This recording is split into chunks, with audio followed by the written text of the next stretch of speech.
Okay. Okay, so we are live on Facebook. Hello, Facebook world. We're gonna talk tonight. I'm gonna just review a little bit about what we talked about last week on exercise because it didn't get recorded and then we didn't have volume, the part that did get recorded. So I'll just kind of do a quick review of some of what we covered last week and then we'll get into what we didn't get to cover last week. And if you'll remember, I had you imagine that a pharmaceutical company developed a new drug that was a combination antidepressant and tranquilizer. And not only did it, lift the mood and calm the nerves, but it also improved sleep. It helped you lose weight. It would improve your memory, gave you better heart function, and more energy. And did I mention lose weight? Imagine the billions of dollars we would spend to get such a drug, wonder drug, and yet we do have access to that very thing, and it's free. It's exercise.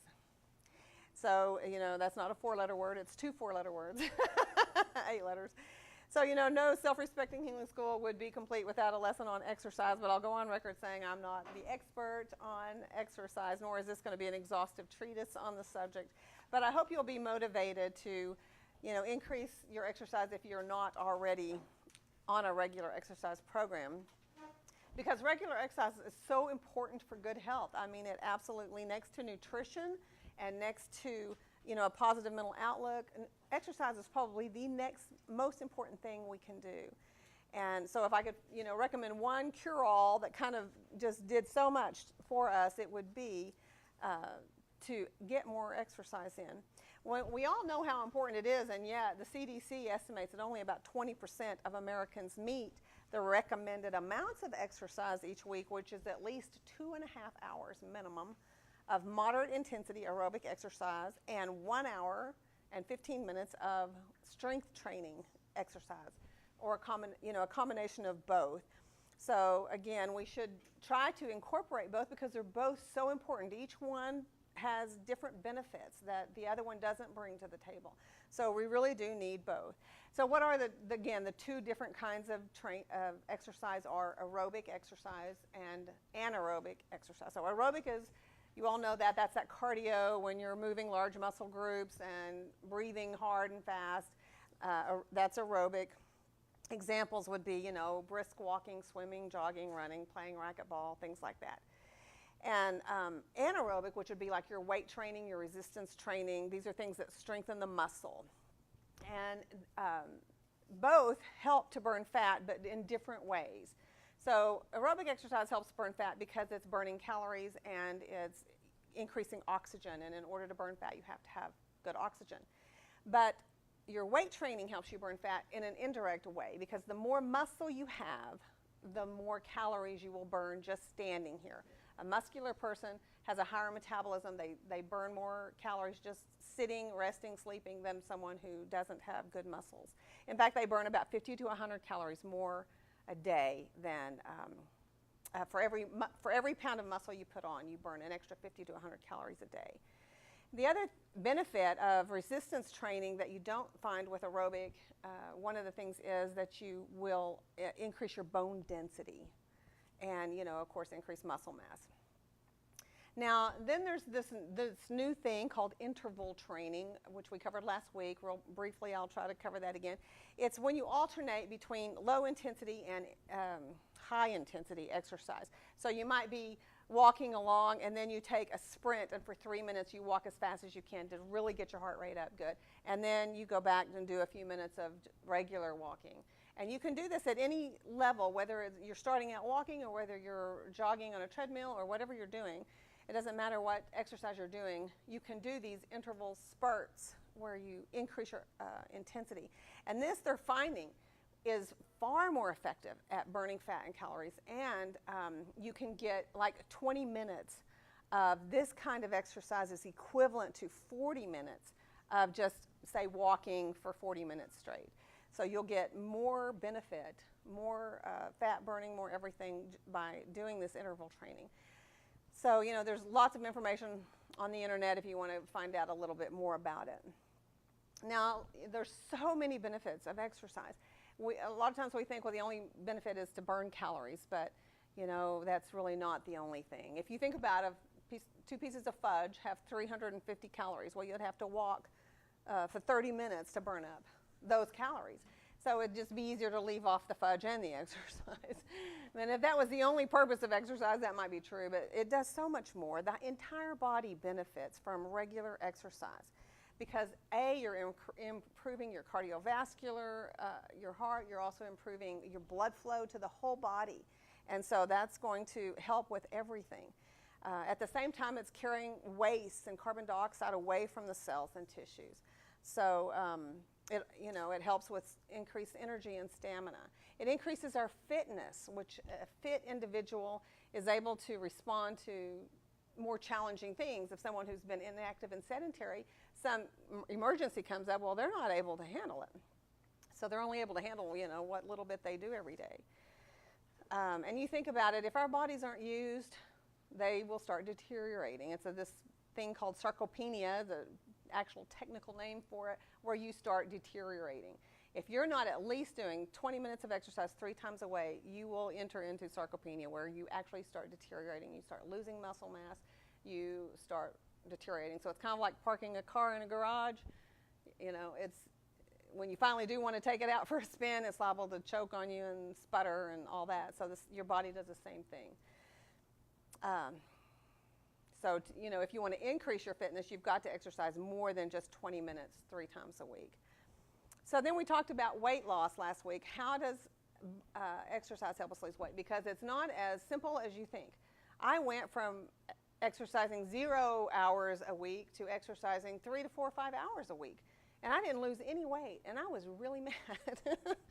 And I found out that there's a reason for that. And the reason is that your muscle, your calories are stored in 2 different places. One is in the muscle itself in the form of glycogen, and the other is in your fat. So it's going to use up the stored energy in your muscle first before it goes to burn up the fat. Well, it takes at least 20 minutes of regular exercise to burn up here, and before it will make that switch and start burning the stored fat. Most people then quit. Before they actually get to that fat burning stage, they've stopped. And so they never get into the fat burning stage. And so, that's a key thing, is you've got to go for longer than 20 minutes, sometimes even more, to really get into the burning of the fat. Studies show that 80% of adult obesity begins in childhood. And they say that childhood obesity is associated more with inactivity than with overeating. I thought that was strange because I see what the kids eat these days. I mean, the junk is just everywhere. And so I figured that's the reason, but they're really saying inactivity is the main reason. And obesity starts in childhood. Well, then 80% of adults are obese because they were obese as children. So it's real important to not let our kids get fat because they will struggle with weight their whole life. And we don't want that. So let's see here. Okay, another secret to using exercise to help you lose weight is the intensity of the workout.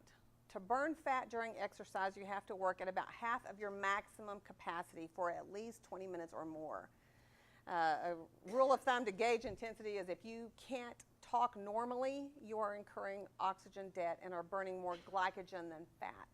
So slow it down just a little. But if you can sing, you're not burning any fat.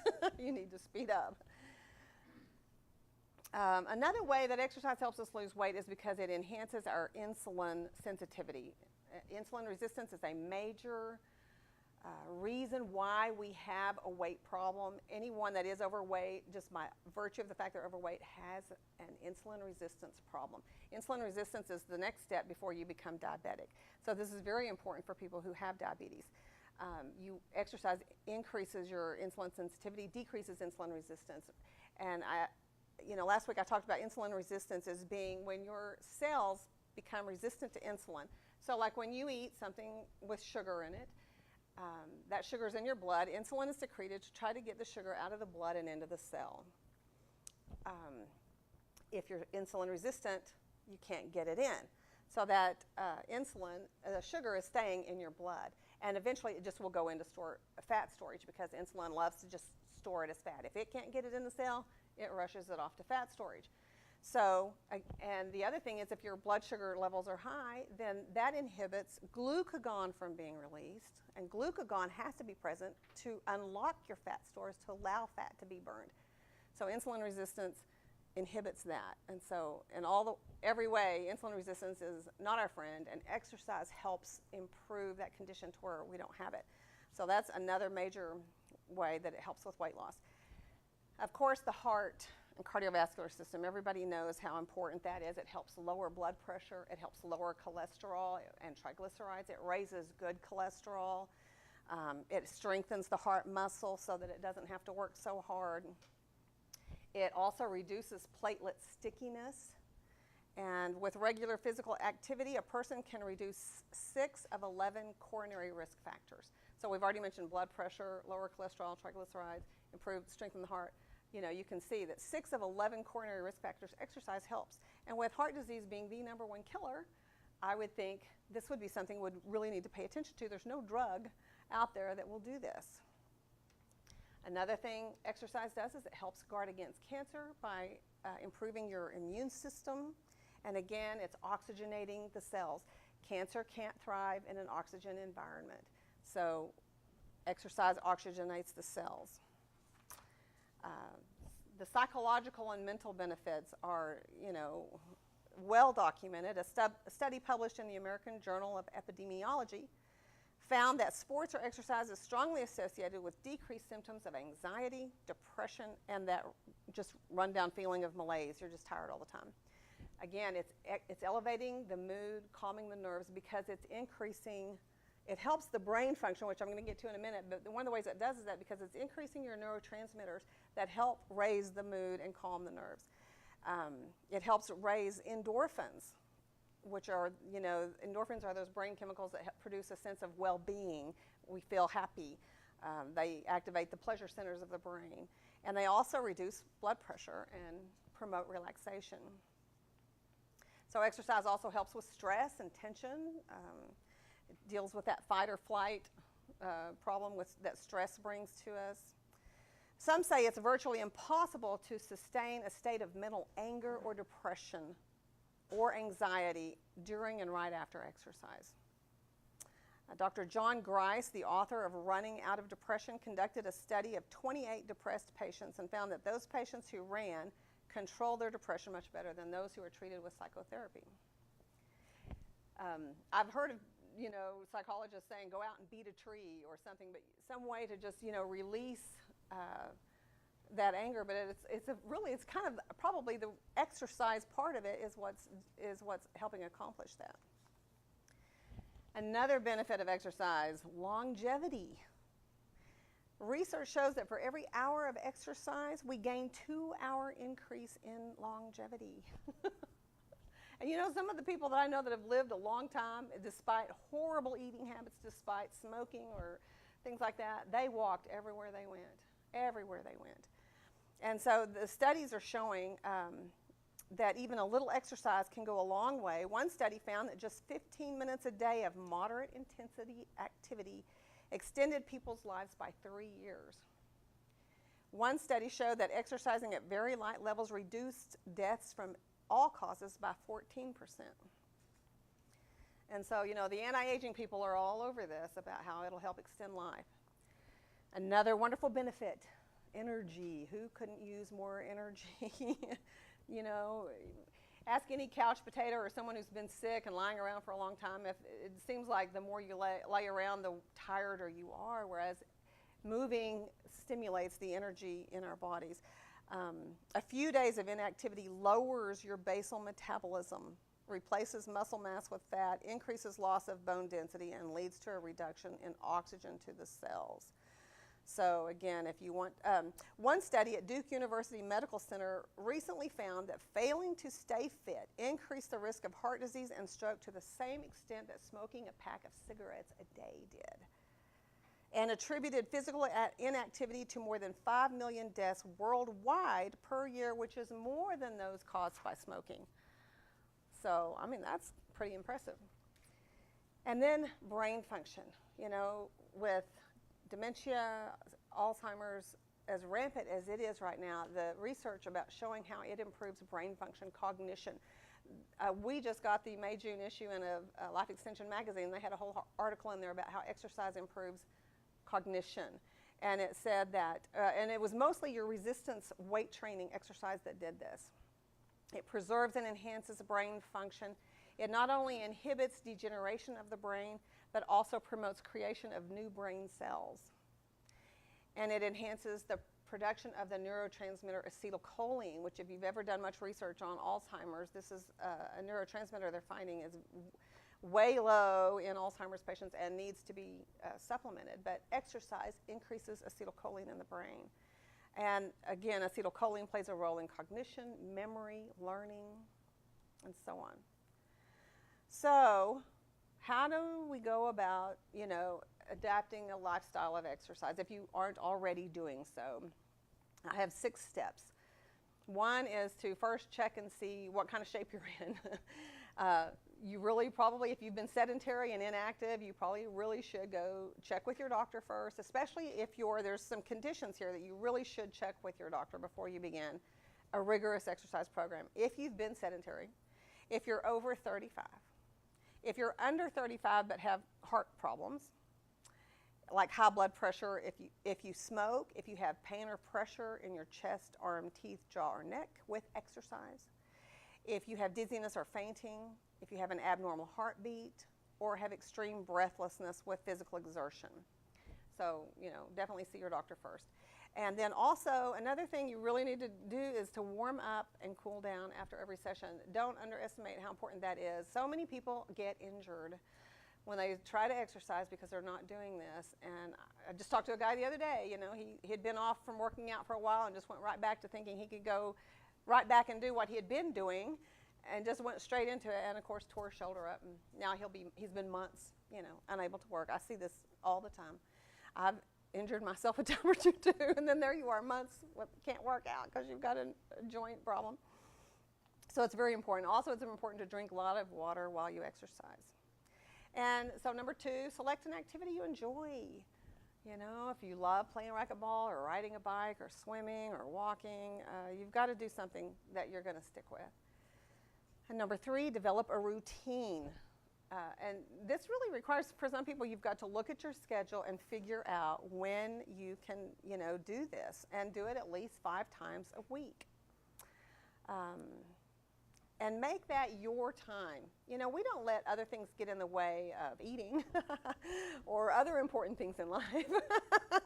But boy, we'll let everything get in the way of exercising, which is why one person says it's really good to exercise in the morning, because then you can never put it off. You've already done it. It's done. So you can't, oh, well, I don't have time. I'll just put it off. No, you've already got it in.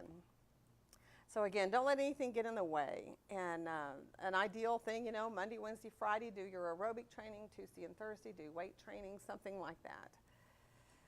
Find a workout partner, number 4. If you're meeting with someone else, you have that accountability. It's so easy to just say, I'll just skip it this time. But if someone else is counting on you to show up and be there too, then you're far more apt to stick with it. And if you can't find someone to work out with you, then Dr. Weil suggests doing something like the books on tapes. He says he'll be listening to a book on tape, and he'll be so involved in the narrative that his 30 minutes are up, and he hasn't even realized, he's gone past his 30 minutes. So I personally love to walk in the morning, and I get my prayer time in that way, so I'm killing 2 birds with 1 stone. And so anything you can do like that, helps.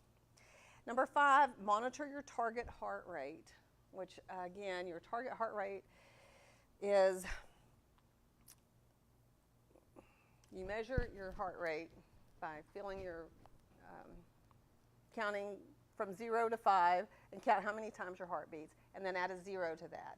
So if it beats like 14 times in 5 seconds, then you would add a 0 to that. That's 140, and that is your heart rate.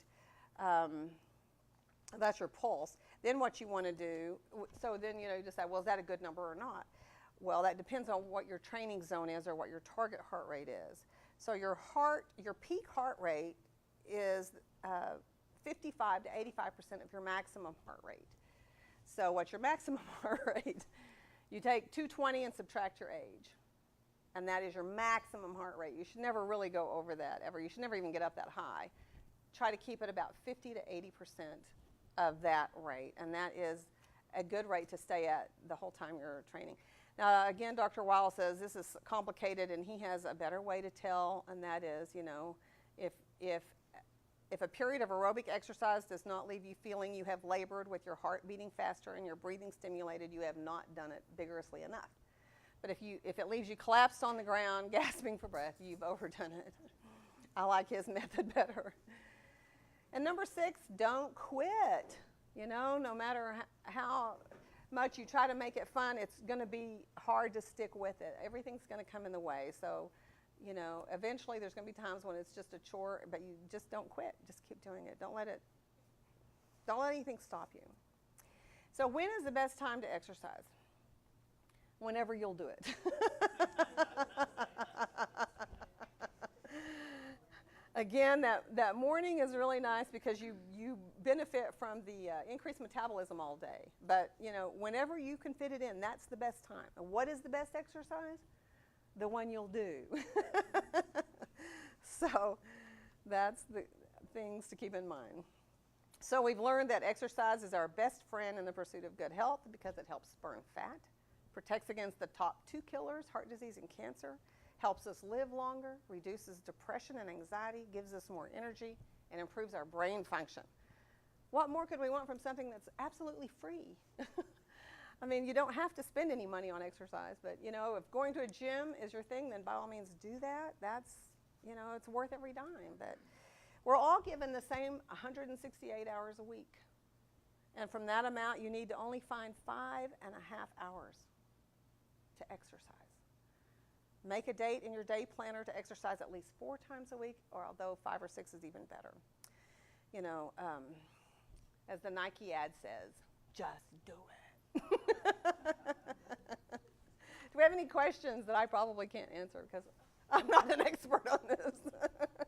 I tell you, this has been more for me than anyone. I'm trying to make this a non-negotiable in my life. You have your non-negotiables, and I'm trying to make exercise a non-negotiable. This is something I'm going to do. So anyway, is there any questions, comments, suggestions? No? Who all's going to exercise from now on? I'm walking 5 times a week. Get up, drive a school bus, and grungy clothes, come home, take the dog for a brisk walk for 35 minutes. That is great. Yeah. It helps. He said he's retired. Well, that's great. You got to do something you enjoy doing. If you don't really like it or really enjoy it, don't stick with it. Yeah, you got to do something you enjoy. Really got to like it, especially when you get older. Yeah. Like me, I like to play racquetball. It's a pretty fun game. Yes. All right. Well, let's take a 10-minute break, and we'll come back for part 2 at probably 5 after 7, something like that. So we're going to have some cake, you guys. I got cake back there.